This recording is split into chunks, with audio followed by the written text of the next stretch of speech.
Welcome to this explainer. Today, we're diving into a very real modern superpower.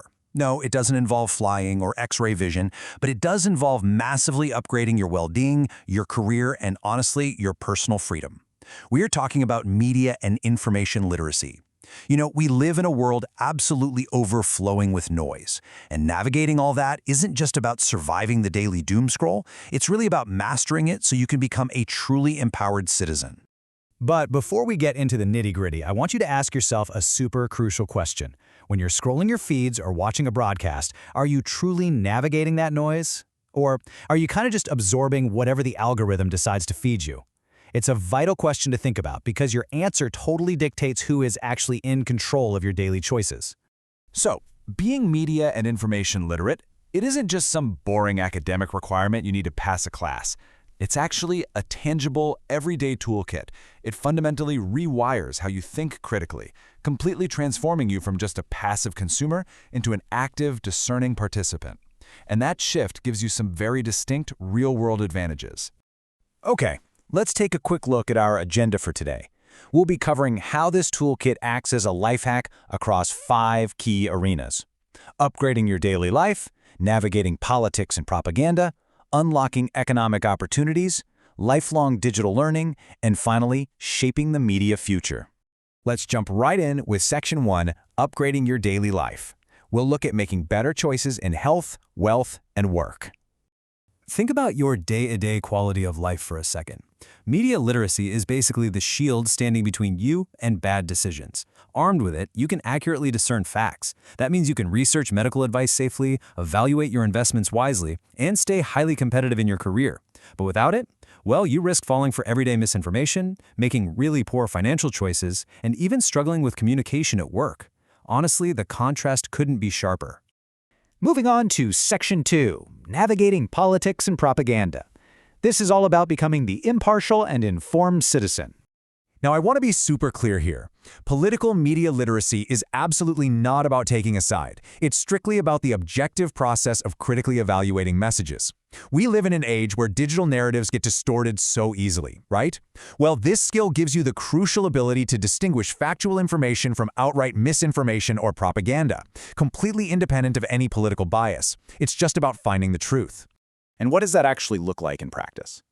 By accessing a really diverse range of news sources and perspectives, you empower yourself to understand complex political issues neutrally. And guys, this is the very foundation of being an empowered citizen.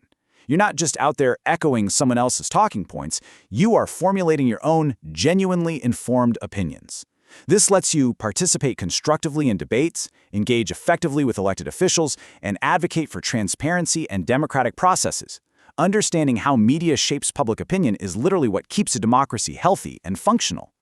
Okay, let's pivot to Section 3, Unlocking Economic Opportunities. We're talking about advancing your career and your finances.